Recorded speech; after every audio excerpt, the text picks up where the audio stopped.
commencer di remercier ci invitation bi parce que du lu ma préparé quand même mais n'empêche que c'est un phénomène boo xamante ni gis nañ ravage yi nga xamante mu ngi nekk di ko def ci dëkk bi ak àdduna yi mu yàq bëri na xam nañ dara parce que chaque jour rek ku jaaxle rek daw ñëw ci ñun yaakaar ne am nañ ci solution ba tax na kon on est très bien placé pour pouvoir quand même développer ci sujet boobu bu baax quoi. D'accord. Cyber-extorsion c'est quoi maanaam. Bon cyber-extorsion bala ñuy dugg ci phénomène cyber-extorsion damay c'est-à-dire commencer par dire le fait que sénégalais yi par exemple boo xoolee réseaux sociaux yi léegi ak problème yi dafay lëmbee jamono bi mooy c'est un problème de préparation c'est-à-dire dañu xëy rek internet ne juux suñu kanam et la population n'était pas prête à accueillir internet loolu mooy dëgg bi maanaam askan wi parewuñ woon ci internet ak nu ñu koy jëfandikoo ak lu nekk ci biir parce que boo état boobu noonu boo ko weesoo ci ngay jéem a dugg ci yeneen danger yeeg thèmes yi ci nekk ak yooyu nag ak yi ñu ci mën a discuter bi quoi. Pour répondre à ta question boo déggee cyber-extorsion maanaam mooy nit ñi nga xamante ni par exemple ay dafa ko ay defkatu ñaawteef lañ leen mën a wooyee c'est des criminels du net yoo xamante ni dañuy def le tout pour te piéger de plusieurs façons mën nañ la piéger par exemple ci anam yu bëri soit ñu jaarale ko ci jigéen wala ñu jaarale ko ci une façon de collecter des informations illicites à caractère personnel wëlbatiku léegi daal di yónnee la données wan la ne la yow diw ñun on a tes données lii ak lii yónnee la ay preuves de tes données ne la boo nu joxul lii wala boo deful lii dinañ ko tas yàq sa àdduna tas ko ci àdduna bi yëpp léegi c'est à toi de voir soit tu nous envoies l'argent wala ñu publier ko bu ko defee yow tu es désemparé da ngay jaxasoo yaakaar sa àdduna yàqu na parce que li waral ki yooyu yëpp ñu xam sensibilité boobu information yi am mooy suñu culture suñu aspect culturel dañoo dem ba xam ni côté culture dañu faible ci côté boobu dañ ko c'est quelque chose qui nous tient à cœur ba tax na ñu xam ni lii c'est le maillon faible ñu xam ni kon bu ñu laalee côté boobu rek li ngay préserver li ngay xalaat ak li nekk sa ginnaaw rek automatiquement da ngay nekk sous leur emprise de ce fait ils peuvent t'extorquer def lu leen neex di la jël mel ni ku yor benn texte bu ni manipuler nu mu leen neexee ba am lu ñu bëgg ci ñoom te amaana sax bu ñu ko amee sax du tax ñu arrêté parce que dañ naan jàpp nañ ci ko te li ci gën a yéeme mooy ñu koy def ñëpp 99,5% des cas c'est-à-dire des individus mal intentionnés qui utilisent ces tactiques-là ils ne sont même pas natifs de notre pays c'est ça qui est dommage boo xoolee ñëpp ay ñag lañ ay béninois lañ wala ay ivoiriens lañ wala ci yeneen dëkk ñag yi lañ nekk mais ce ne sont même pas des sénégalais waaw loolu daal laa ci mën a répondre ci wàllu cyber-extorsion bi nga xamante ni moom nga ma posé quoi. Bon loolu moom bëri na ay méthodes yu ñu mën a utiliser la première méthode mooy nit ki par exemple mën na xam mën na la piéger par exemple nga yaakaar ne yow yaa ngi wax ak benn nit boo xamante ni c'est une personne physique fekk ni derrière cette identité là am na nit ku ci làqatu koo xamante ni góor la. mais góor gi ci làqatu moom identité jigéen lay utiliser pour piéger sa victime comme si ngeen dem par exemple ba développer ay relations xamante minante bi am fekk ne yow yaa ngi yaakaar jigéen nga fekk ne c'est des méthodes et des tactiques qu'ils utilisent afin de tromper leur victime les méthodes yooyu ñu utiliser mooy waral ñu dem ba relation de confiance am ci diggante ku góor gi ak ku jigéen gi de ce fait booy discuter ak nit ki pour am preuve pour authentifier ni kii mii may waxal nii ku réel la souvent dañ lay inviter ci ay appel vidéo ak détails yooyu moment bi ñu lay invité léegi ci appel vidéo yooyu am na benn logiciel bu ñu utiliser boo xamante ni logiciel boobu dafay jël sa source de capture périphérique mën na nekk ordinateur wala téléphone daal di koy éditer mu jox la possibilité par exemple nga mën a jël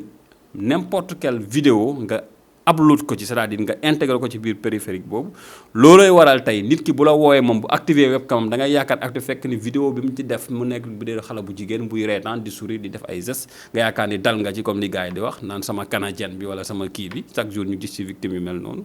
léegi nag moment woo nga koy def xale bu jigéen mën na summeeku nga yaakaar ni ki ngay c'est réel fekk ni vidéo bu ñu jël la ci beneen site boo xamante ni kooku day jaay boppam yooyu lay liggéey bu ko defee bu ñu ko defee mu sumee ko yaakaar ni bon voilà quoi relation de confiance am na sama gel la comme ni ko gars yi di waxee. fekk na yow ki ne ci vidéo bi ak ki def loolu maanaam woo. effectivement rien à fekk góor la. fekk sa moroom góor moo nekk di la manipuler. léegi moom bu sumee ko def ay bagaasam yow it sa yaram tàng nga sumee ko léegi boo sumee koo léegi yaakaar ni daal nga ci léegi automatiquement moom loolu lay xar parce que wax jëpp loolu kese la soxla ci yow léegi boo sumee ko ba wane say cër wane sa lépp ba ni la sa ndey jure woon maa ngi jégalu ci expression bi automatiquement léegi foofu nag mooy mission bi moom accomplir na moom mission par la suite ci lay couper les contacts daal di jékki-jékki commencer la bind indi nag vraie identité de criminel am yónnee la vidéo yi bi nga sumee ko ba set wicc ne la j'ai toutes tes vidéos j'ai tes trucs si tu ne fais pas ça je vais les publier dinaa boo deful lii maanaam maa ngi ak say vidéo maa ngi say information personnelle boo deful lii nii ba ma yónneewul tout de suite 50 000 100 000 wala 1 million ma publier ko yàq sa àdduna parce que xam nañ ñun dañu ay nit yoo xamante ni sénégalais yi dañu gëm suñu culture boo xoolee yaa naan sama mbokk yi sama nawle yi sama noon yi bu ma yëgee li sama àdduna yàqu bu dee jigéen nga naan dootuma sëy bu dee góor nga naan pare naa wala je serai plus respectable à vie de ce fait bu la téye noonu c'est probable que nga céder à leur chantage ci solution yoo la ñuy jaar pour am say données benn ñaareel bi mooy par exemple mën na la envoyer benn SMS wala ñu envoyer la un mail xamal ne la par exemple lii ça vient de Facebook ou bien de WhatsApp. loolu bari na fi de. bari na fi trop. bu ko defee mail yooyu ça s'appelle du phishing lañ koy tuddee phishing lañ koy woowee ci suñu jargon léegi bu ñu la envoyé mail boobu ne la quelqu'un essaie d'accéder à votre compte veuillez cliquer par exemple sur ce lien pour modifier votre mot de passe. léegi loolu boo ko gisee yow da ngay tiit jaaxal mais derrière yow tu ne penses plus parce que tu n'es pas très bien préparé de ce fait si tu cliques sur le lien tu seras redirigé sur la plateforme de Facebook réel que nga yaakaar ni par exemple c'est un site de confiance alors que phishing la c'est du fake c'est-à-dire c'est du faux léegi nag boo dugalee say informations personnelles amoo sonance bi kon dafay jàll booy valider rek moom il reçoit toutes les informations dugg ci sa compte am ay accès ci sa données personnelles ni mu ko mën a amee ci sa Facebook noonu la ko mën a amee ci sa email Gmail noonu la ko mën a amee ci lépp lu nga xamante ni plateforme réseaux sociaux la boo utiliser pour jokkoo ak échanger ay éléments c'est-à-dire mën a nekk ay vidéos ay photos wala ay messages noonu la ñuy def pour am accès ci sa vie privée et puis voilà quoi yooyu yëpp c'est des tactiques qu'ils utilisent aussi quoi. mais nan la ñu mën a def ba mucc ci loolu finalement. bon li nga mën a def ba mucc ci c'est très simple mooy li ma expliquer rek mooy balaa ngay cliquer ci dara nga xam ci li ngay cliquer mooy lan. loolu la envoyé bu ci cliquer balaa ngay cliquer ci un lien nga xool authenticité lien pour xam ne lii nii c'est pas du phishing. français yi di ko wax hameçonnage maanaam mooy hameçon ngay lancé hameçon mooy di nga li ñuy nappee jën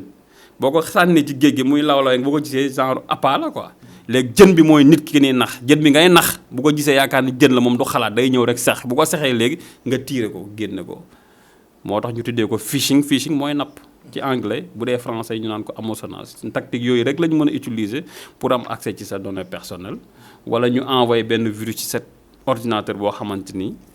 par pièce jointe la bu ñu la ko envoyé doo ci rendre compte un mail un document n'importe quel type de format nga cliquer ci je peux prendre un exemple benn ma ñëw par exemple yónnee la benn fichier xam ne yow Pape Thioune ak Kader xamante nañ am nañ ay lien ma yónnee la benn lien mais ci compte bi may créer Kader balaa ci tudd boo ko xoolee da nga naan ça lii relation de confiance la parce que xam fexe naa ba am sa email u Pape Thioune léegi Pape Thioune tey bu gisee email man la Pape clique urgemment regarde ça c'est un truc très grave par exemple il y a des expressions yoo xam ni kumpa nit ki moo nuy rey toujours léegi boo ci cliquer doo da nga naan Kader ma ko yónnee rek kon naa ci cliquer xool léegi relation boobu ñu def ba xam ni Pape Thioune ak Kader am nañu ay liens yooyu yëpp ci réseaux sociaux yi lañ ko mën a découvrir de ce fait boo cliquer léegi yow ci document bi automatiquement ton ordinateur ou ton téléphone portable est infecté à la minute te bu infecté woo moom dafay jot benn notification bu koy wax ni fichier bi tijji nañ ko il a le contrôle total sur ta vie lépp lu nga xamante ni données la ak fichier confidentiel wala ay mot de passe yi nekk sa navigateur yi yépp sax wala carte bancaire sax dañ ciy mën a am accès foo mën di nekk ci àdduna bi même booy déplacé wu dina mën a xam foo nekk foo toog kii nga bind message lii nga ko wax heure bii ba heure bii de c'est-à-dire moom il a ta vie quoi dafa lay contrôler à 100% yooyu yëpp ay système la yoo xamante moom la ñuy def loolu mooy ay méthode d'ingénierie sociale moom la ko ci sunu jargon noonu la ñu koy tuddee ingénierie sociale yooyu ñuy def léegi moo leen di permettre ñu mën a dugg ci sa vie mais toujours rek avec vraiment des techniques très efficaces donc WhatsApp Facebook n'importe quel réseau social boo gis canal d'entrée ak sortie information fii la jóge fii lay jaar luy jóge di jaar canal boobu muy employé muy jël canal boobu mën nga ko intercepter c'est-à-dire intercepter information yi la plupart des services dañuy crypter seen transmission de données yooyu de telle sorte que même boo ko intercepté mën nga koy jéem a décrypter mën na la jëlee sax 6 mois wala une année découragé la loolu mooy algorithme de cryptage yi nga xam te moom la ñuy utiliser pour préserver la vie privée de leurs utilisateurs. Mais n'empêche, il y a toujours des individus qui sont aussi intelligents, aussi calés qu'aux mêmes développeurs qui ont conçu ces méthodes-là. C'est-à-dire, ñee bu ñuy defar di toog di coder di sécuriser di crypter ñeenee ñu ngi xool toujours seen xam-xam bi ñu ngi ko jëm ci màllu nu ñuy def ba décrypter. léegi décrypter méthode de décryptage yooyu ñuy utiliser nag ak système yooyu d'interception yooyu ñuy utiliser comprendre nga exemple loolu yëpp dina tax ba toujours rek ay failles la ñuy déceler ci système bi bu ñu déceler failles léegi exploiter ko loolu lay waral ngay jékki-jékki dégg ñun la tel réseau par exemple c'est le cas de Facebook WhatsApp xam nga temps yi nii jékki-jékki seen système bi yëpp down mais loolu noonu du ñu mus a admettre ne ñoom dañ leen a attaqué par exemple.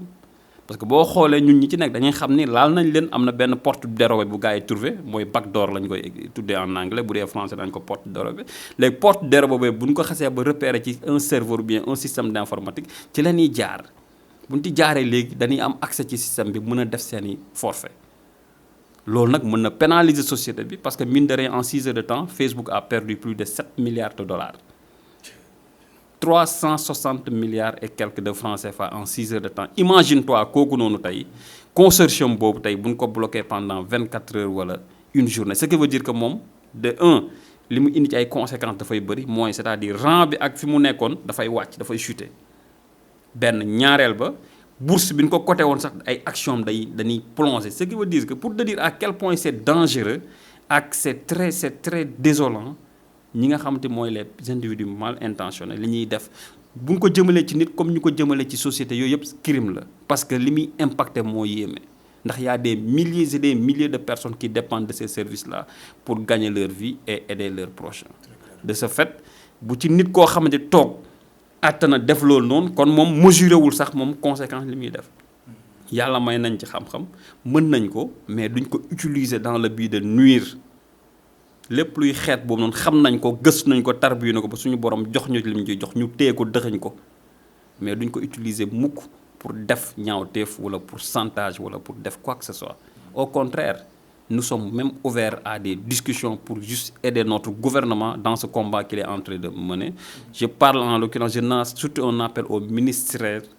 de l'économie numérique et des télécommunications gis nañ temps yi jéego yi mu ci def di ci liggéey te ñu ngi ko ci encouragé bu baax di ko ubbil suñuy bunt xamal ko ne ñun on est prêt à servir notre pays quel que soit ci domaine bu ñu soxla boo xamante mën nañ ci apporter suñu contribution nous sommes prêts à le faire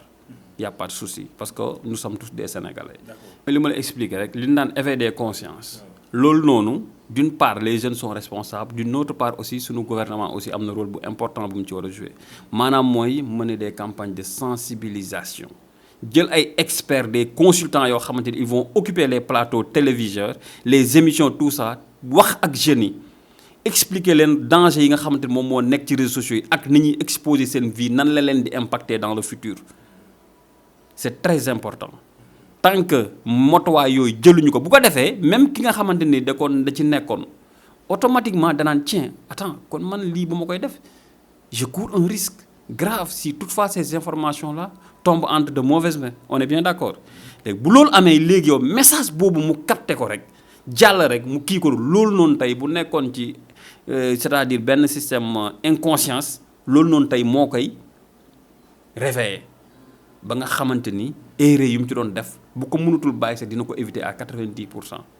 bu ko defee automatiquement impact bi après da nga koy gis parce que les gens sont assez très bien informés ils sont assez bien préparés mooy li ma la waxoon ci njëlbéen ba rek internet dañoo xëy gis ko et la population n'était pas préparée kon mënul xam danger yi mënul xam ci le fait de télécharger une application boo xamante ni c'est l'application boo xamante ni c'est une application boo xamante ni par exemple gratuite xamul ni yow boo installé une application gratuite bu ñu la ko installé sur les conditions d'utilisation mais gars yi ñu ngi collecter say informations parce que yow yaa leen jox autorisation ñu collecter say informations te bu nekk collecter bul xam rek lu ñuy collecter ci say informations léegi information ñu collecter nga yaakaar ne lan lañ koy def dañ koy commercialiser nous sommes tous comme gars yi li ñu am nous sommes tous des ay ñun ay produits lañ rek bu ñu jëlee sa données jël sama données jël la kii ci laay taxaw vanté wu ci benn société télémarketing ne ko j'ai par exemple 500 millions d'utilisateurs j'ai 500 millions de données si tu mets 1 milliard sur la table je peux faire une campagne de communication ciblée boo xamante ni sama 500 millions yooyu noonu booy jaay sa produit même bu fekkee 200 millions yi ñoom ñoo ci atteindre yow di nga mën a multiplier sa chiffre d'affaires loolu entreprise boo ko wax il va sauter sur l'occasion mooy waral ngay surfer ba si yàgg rek doon wër ay dàll wala dara wala ngay waxal sa benn xarit naan ko ay dàll laa bëgg wala dara jékki-jékki dugg ci benn site ñu wan la ay dàll fekk ne dàll yooyu publicité dañ ko préparer spécialement pour toi yow kese yaa koy gis. Vous comprenez? Kon c'est une façon de te dire à quel point les gens c'est sensible. Parce que des fois nga soxla benn affaire aussi dugg rek gis ko. Voilà parce que publicité boobu yow lañ ko defaral. L'intelligence artificielle que les consortiums du net par exemple les géants du web là utilisent moom mooy écouter nit ki di ko espionner di xam li muy bëgg. bu ko xamee léegi bu may toog fi dégg ma naan ay billet d'avion voyage xam nga loolu c'est des mots clés léegi sama système répertoire fi ne dugal nañ ko nii billet d'avion voyage dugal nañ ko léegi ne sois pas surpris boo jékki-jékki xëy benn jour rek jékki-jékki rek ñu naan la voyage billet d'avion moins cher c'est parce que xam na ni yow tu as parlé ça sûrement kon dañuy xool agence yi nga xam mooy les agences de voyage ñoom ñoo la ñuy activer ñooñu la ñuy jaay pub bi mooy tax nga jékki-jékki rek xool billet d'avion voyage ñun la ayee votre billet d'avion moins cher pour dara wala voulez-vous partir en vacances fekk ne xamoon yow rendre compte yow yaa leen wax ni information boobu mais doo ci rendre compte fekk sa téléphone mu ngi lay déglu kon ce qui veut dire que effectivement yaa ngi fi mais yaa ngi tu es en train d'approvisionner de former des futurs milliardaires yoo xamante ni yow xamoon ni yow yaay produit parce que tout simplement sa ñàkk a xam nooy utiliser sa téléphone kese moo la ko yóbbee du leneen. D'accord. Chaque jour que jëfee nit ñi dañuy daw di ñëw ci suba moo ci mujj te sànq wan naa la preuve nga teg sa bët man la xoolal ñii ñëpp li leen kii damay préserver la vie privée des gens qui me sollicitent par confiance moo tax. du ma fi rek def man gisuma sax image bi. doo ko gis dama lay c'est exemple laa doon pour te dire que loolu chaque jour ñu dañ koy vivre mais loolu ku mu dal nga nekk Sénégal y a la division spéciale de lutte contre la cybercriminalité boo xamante ni institut étatique la. da ngay dem nga porter plainte foofu nga relater fa information bi wax ni mu demee yëpp bu ko defee ñoom orientation bi ci war dinañ la ko jox bu dee ñun suñu classe yi nga ñëw li ñuy mën mooy juste rek limiter la casse ba information bu waroon a impacter yenn impacter yi du fa mën a àgg soit mooy ñu sensibiliser la xamal la li nga war a xam désactiver say trucs sécuriser la say compte de telle sorte que doo mën a nekk victime ci yenn bagages yooyu noonu.